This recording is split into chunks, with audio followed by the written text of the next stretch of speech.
There are few figures in American history whose life so gracefully bridged science and faith as George Washington Carver.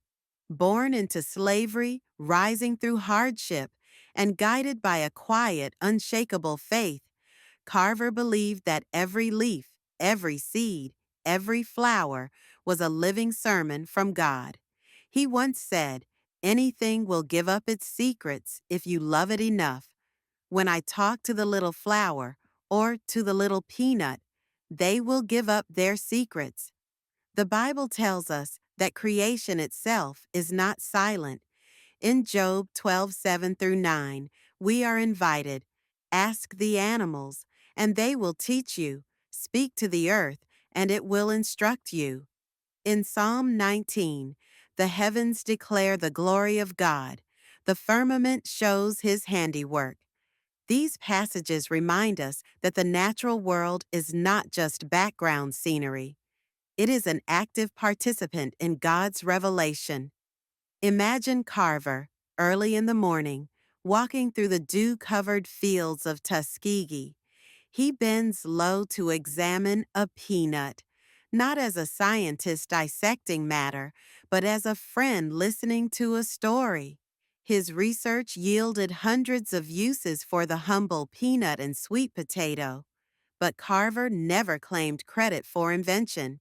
He said, "The Lord has made everything. I just ask him to show me what to do." Carver embodied the heart of Psalm 24, verse 1. "The earth is the Lord's, and the fullness thereof."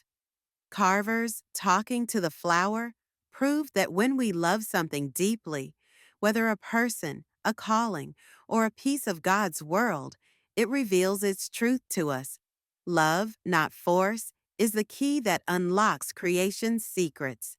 Like Carver, may we listen long enough, love deeply enough, and live humbly enough for creation to reveal its secrets, and through them, the Creator Himself.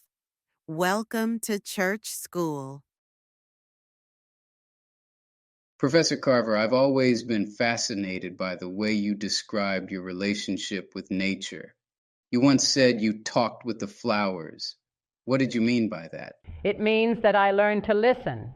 Every creation of God speaks in its own way. The trees, the flowers, the soil, they are full of His voice.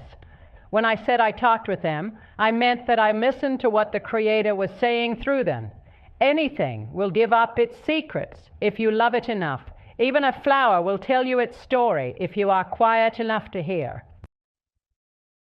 That's such a beautiful way of understanding creation. Was that how your scientific discoveries began, through listening?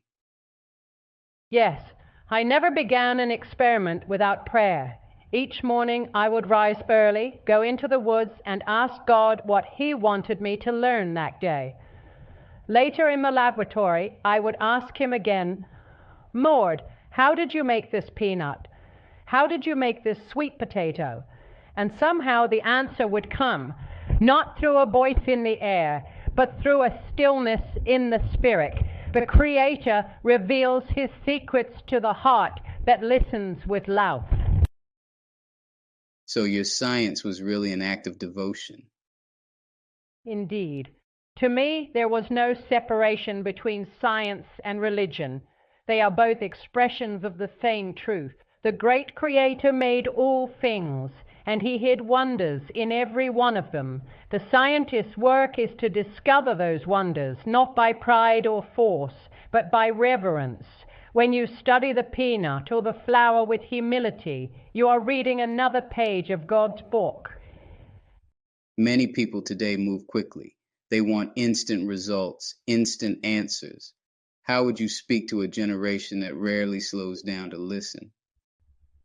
I would tell them that knowledge without love is empty. The flower does not reveal her beauty to the hurried soul. She opens to the one who kneels beside her. The Creator's wisdom is patient, and He teaches in whispers. We must slow down, quiet our thoughts, and wait. When you approach life with gentleness and gratitude, the world begins to speak again. That's powerful. You often said that even failures were part of God's teaching. How did you find hope when experiments didn't succeed? Oh, I never called them failures. Every disappointment was simply another step in understanding. If I asked God for guidance and something did not work, I would thank Him just the same because He was showing me another path. Prayer is the greatest laboratory experiment of all. It never fails to draw you nearer to truth. You had such humility about your work, even after your discoveries changed the world. All that I am and all that I have done belongs to God. I am only the instrument. When I was a young man, I prayed that I might do great things for people. And the Lord said to me, "Take the peanut." That was all, so I took it. And through prayer and patience, He showed me hundreds of ways to use it. None of it was my own genius. I only followed His leading. That kind of humility feels rare in our time. What advice would you give to young people who want to follow your path, to unite faith, science, and purpose? Begin with gratitude. Wake each morning and thank God for another chance to learn. Then ask Him to direct your study. Do not rush to be famous. Be faithful. Whatever your field, whether it is science, art, or teaching, remember that the Creator is waiting to be consulted. He is present in the soil, in the seed, and in the searching heart. That's timeless wisdom. It reminds me that creation itself can be a conversation with God. Yes, indeed. Listen to the song of creation. The stars sing of His glory. The earth hums with His power. And the soul of man answers back. To live close to nature is to live close to God. If we will love what He has made and treat it kindly, it will reveal His nature to us. The secret of the universe is love. Love of God, love of one another, and love of all living things. Thank you, Professor Carver. This has been a sacred conversation, one that reminds us to see the world not just with our eyes, but with our hearts. Thank you, my brother. Continue to teach others that every discovery is a revelation of the divine. When we learn to listen, we will find that God is speaking everywhere through the peanut, the flower, and the soul of man.